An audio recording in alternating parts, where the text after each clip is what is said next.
जय Hind to all. तो आज हम देखने वाले हैं हमारे स्पीड डिस्टेंस एंड टाइम का पार्ट 2। इससे पहले लेक्चर में हमने बात की स्पीड डिस्टेंस एंड टाइम क्या होता है, एवरेज स्पीड क्या होती है, किस कैसे टाइप की एवरेज स्पीड होती है, कितने डिस्टेंस पे एवरेज स्पीड होती है। आप उस पार्ट 2 देख सकते हैं, उसके नोट्स भी हम लगा देंगे पूरा स्लाइड्स में। ठीक है। बाकी आज हम बात करेंगे पार्ट 2 की। पार्ट 2 में आज हम एक और कॉन्सेप्ट देखेंगे। कॉन्सेप्ट है हमारा रिलेटिव मोशन इन टू और मोर बॉडी। अगर दो या दो से ज्यादा बॉडी हमें गिवन है तो उनके बीच का रिलेटिव मोशंस क्या होगा, क्या स्पीड होगी, क्या डिस्टेंस होगी, क्या टाइम होगी, कैसे कैलकुलेट करेंगे आज देखिए। अगर दो bodies well two bodies are moving in same direction. Suppose करो एक बॉडी ये है, ठीक है, और एक बॉडी ये, और ये सेम डायरेक्शन में मूव कर रहे हैं। ये बीच डायरेक्शन में मूव करिए, ये बीच डायरेक्शन में मूव कर रहे हैं। तो जो इनकी रिलेटिव स्पीड होगी ना, याद रखो, जब सेम डायरेक्शन में मूव करेंगे तो जो रिलेटिव स्पीड होगी ना वो होगी S A minus S B या S B minus S A. S A S B क्या है? स्पीड ऑफ ए, ये ऑब्जेक्ट है ए, ये है पी, यानी speed of A minus speed B, या फिर speed of B minus speed of A. और ये बी और ए में से कम माइनस होगा। कैसे माइनस होगा? जिसकी स्पीड ज्यादा होगी ना उसमें से माइनस होगा। अगर ए की स्पीड बी से ज्यादा है तो S A minus S B होगा, और अगर बी की स्पीड ए से ज्यादा है तो S B minus S A होगा। ठीक है। जब भी ज्यादा सेम डायरेक्शन में मूव कर रहे हैं, सेम डायरेक्शन में मूव कर रहे हैं, तो रिलेटिव स्पीड होगी हमारी, वो होगी difference of the speed. Relative speed will be the difference of the speed. बाकी डिस्टेंस और टाइम हम सेम तरीके से कैलकुलेट करेंगे, बस स्पीड तो जो हम रिलेटिव स्पीड की तरह कैलकुलेट करेंगे। इतना सब फर्क होता है जब भी दो बॉडीज के रिलेटिव मोशन की हम बात करते हैं। और दूसरी चीज क्या है कि अगर अपोजिट डायरेक्शन में मूव करिए, सपोज करो ए ऑब्जेक्ट इस डायरेक्शन में मूव कर रहा है और बी ऑब्जेक्ट इधर इस डायरेक्शन में मूव कर रहा है। जब ये दोनों अपोजिट डायरेक्शन में मूव कर रहे हैं, एक दूसरे के तरफ मूव कर रहे हैं, तो जो रिलेटिव स्पीड होगी ना हमारी, वो दोनों का सम होगा, यानी S A plus S B, यानी speed of A plus speed of B होगा। जब भी हमारा कोई भी दो बॉडीज या कोई भी दो ऑब्जेक्ट अपोजिट डायरेक्शन में मूव करें या एक दूसरे के सामने मूव करें, तो क्या होगा? दोनों का सम जो होगा वो होगा हमारा रिलेटिव स्पीड। और अगर सेम डायरेक्शन में मूव कर रहे हैं दो चीजें ऐसे, ठीक है, तो जो उनका जो हमारे रिलेटिव स्पीड होगी वो होगी टेम्पेरेंस ऑफ द स्टीक। दो कॉन्सेप्ट है, ठीक है, जिससे हमारे सारे को सोल्व हो जाएंगे रिलेटिव कॉन्सेप्ट और बॉडीज के। कुछ तीन क्वेश्चन में लेके आए हैं, तीनों क्वेश्चन को हम सोल्व करते हैं। हमारे concept, the distance between two places P and Q is 700 kilometer. Two person A and B started towards Q and P from P and Q 70. ठीक है। From the speed of A is 30 kilometer per hour and the speed of B is 40 kilometer per hour. They meet at the point M, which lies on the way from P to Q. How long will they take to meet each other at N? And what is the ratio of EM ratio QM? Question क्या कह रहा है? Question कह रहा है कि दो point है हमारे पास, एक पॉइंट है हमारा पी पॉइंट, एक पॉइंट है हमारा क्यू पॉइंट। पी पॉइंट पे एक आदमी है, ए आदमी, क्यू पॉइंट पे एक आदमी है, बी आदमी। दोनों एक दूसरे की तरफ मूव करना स्टार्ट है। ये इधर मूव कर रहा है, ये इधर मूव कर, ये दोनों मूव करके किसी एम पॉइंट पे मीट कर सकते हैं। पी और क्यू दो पॉइंट है जिन पे ए और बी दो बंदे हैं जो कि एक दूसरे की तरफ मूव कर रहे हैं और एम पॉइंट पे मीट करते हैं। और पी और क्यू के बीच की जो डिस्टेंस है, टोटल डिस्टेंस जो है वो है हमारी 700 किलोमीटर। तो हमसे पूछा है कि उनको कितना टाइम लगेगा, इतना टाइम लगेगा एम पॉइंट पे एक साथ मिलने में। जब वो एम पॉइंट की मिलेंगे तो कितने टाइम बाद वो एम पॉइंट पे मिलेंगे। और स्पीड भी गिवन है, speed of A, speed of A यहाँ पे गिवन है 30 किलोमीटर पर आवर।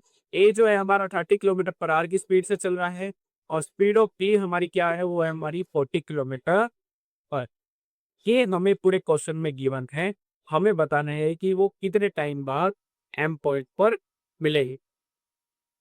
सबसे पहले रिलेटिव स्पीड हमें निकालनी है। भाई साहब दो ऑब्जेक्ट अपोजिट डायरेक्शन में मूव करें, मैंने क्या बताया था कि अगर जब भी कोई दो ऑब्जेक्ट अपोजिट डायरेक्शन में मूव करें, ठीक है, यानी एक दूसरे की तरफ मूव करे, तो रिलेटिव स्पीड उनके स्पीड का सम होती है, यानी speed of A plus speed of B होगी, यानी ए प्लस बी होगी, यानी रिलेटिव स्पीड हमारी कितनी हो जाएगी, रिलेटिव स्पीड हमारी हो जाएगी 30 प्लस 40 यानी 70 किलोमीटर पर आवर हमारी हो जाएगी रिलेटिव स्पीड। बस इतना हमें निकाल लेना है, उसके बाद देखो कैसी क्वेश्चन होगा। हमें बताना है टाइम, कितना टाइम लगेगा उन्हें एम पॉइंट पे पहुंचने में। तो टाइम बराबर होता है डिस्टेंस अपॉन स्पीड। तो डिस्टेंस कितनी है हमारी, टोटल डिस्टेंस है 700 किलोमीटर, और स्पीड क्या है हमारी, रिलेटिव स्पीड डालनी है, इसीलिए रिलेटिव स्पीड कैलकुलेट करिए, रिलेटिव स्पीड डालेंगे, रिलेटिव स्पीड है हमारी 70 किलोमीटर पर आवर, यानी आपको टाइम लगेगा 10 आवर्स का यहाँ पे एम पॉइंट पे वेटअप करने के लिए। अब हमें पीएम रेशो क्यूएम निकालना है, यानी पीएम जो डिस्टेंस है अपॉन क्यूएम का रेशो निकालना है सब। तो पीएम डिस्टेंस निकालनी पड़ेगी और क्यूएम डिस्टेंस निकालनी पड़ेगी। अगर पीएम हमारी जो डिस्टेंस है वो हमारी क्या होगी, स्पीड बराबर डिस्टेंस अपॉन टाइम, तो डिस्टेंस बराबर क्या होगा, स्पीड इनटू टाइम। तो speed of A into time of time, तो टाइम तो दोनों को बराबर ही लग रहा है 10 घंटे। तो पीएम क्या आ जाएगी, स्पीड कितनी है 30 और टाइम कितना 10 यानी 300 किलोमीटर। ऐसे ही 2m क्या आ जाएगी distance, speed of B into time, यानी 40 इंटू 10 यानी 400 किलोमीटर।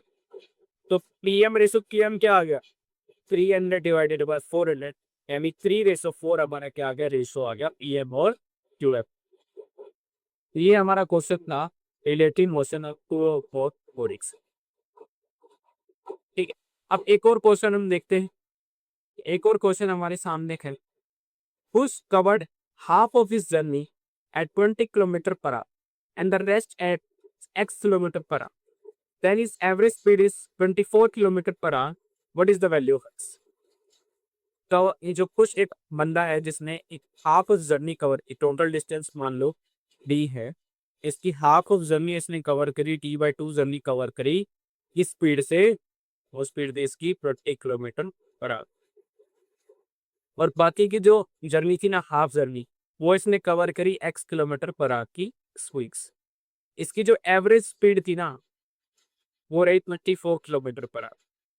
तो हमें इसकी ये सेकंड स्पीड जो है बता, सिंपल देखो, पिछले ये इस कॉन्सेप्ट का क्वेश्चन नहीं है, पिछले लेक्चर के कॉन्सेप्ट का क्वेश्चन है, एवरेज स्पीड का क्वेश्चन है।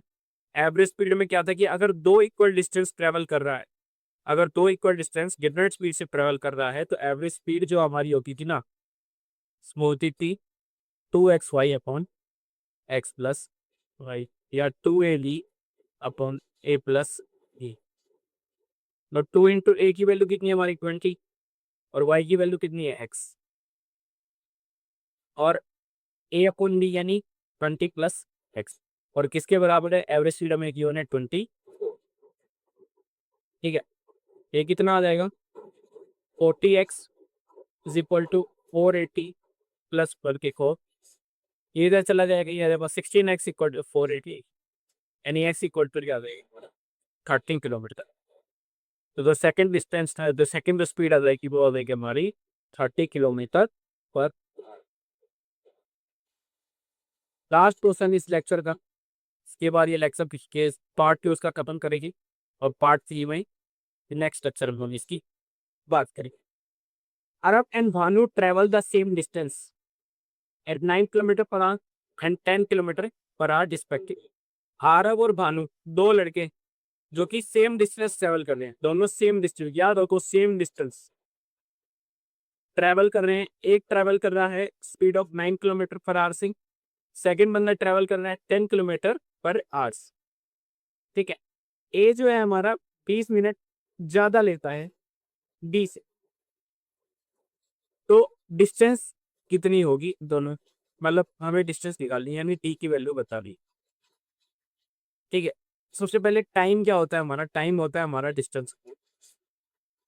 तो मान लो मैं डिस्टेंस को डी मानता हूं, तो पहले वाले को जो टाइम लग रहा है, time taken by t1, t1 क्या लग रहा है, डिस्टेंस सपोज स्पीड यानी dy 9। दूसरे वाले को टाइम कितना लगेगा t2 यानी डी बाई 10। T1 को टाइम लग रहा है डी बाई 9 और T2 को टाइम लग रहा है डी बाई 10। और हमें क्या बोल रहा है कि बी को जो ए है ना हमारा ए, उससे 20 मिनट ज्यादा लग रहे हैं, 20 मिनट ज्यादा लग रहे हैं। यानी अगर मैं T1 माइनस T2 कर दूं तो 20 मिनट के बराबर आ जाएगा। भाई क्या बोल रहा है, अगर T1 माइनस T2 कर दूं तो 20 मिनट आ जाएगा कि नहीं आ जाएगा, ये बताओ आपने बता। क्योंकि भाई T1 माइनस T2 कैसे 20 हो जाएगा भाई, क्योंकि T1 जो है 20 मिनट ज्यादा लेगा, तो T1 में से जब T2 घटाऊंगा तो 20 का डिफरेंस आएगा ना। ये अंडरस्टूड है 80 क्यों। तो 20 क्या है मिनट्स है, लेकिन तो 20/60 करेंगे क्योंकि आवर्स ही कन्वर्ट करना है, यानी 1/3 आवर्स।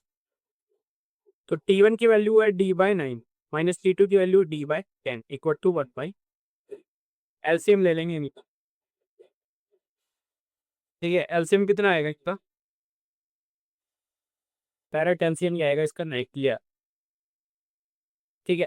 तो ये आएगा 10D minus 9D is equal to 1/।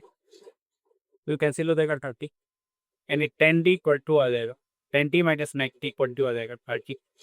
10D equal to आ जाएगा डी इक्वल टू आ जाएगा एक्चुअली, यानी डी की वैल्यू क्या आ गई हमारी 12 किलो, यानी दोनों की डिस्टेंस कितनी है हमारी 12 किलोमीटर। ये लेक्चर भी हमारा पार्ट 2 खत्म हुआ, इस बार पार्ट 3 पार्ट 4 लेके आए इस लेक्चर को, इस चैप्टर को खत्म करेंगे। तब तक के लिए जय हिंद जय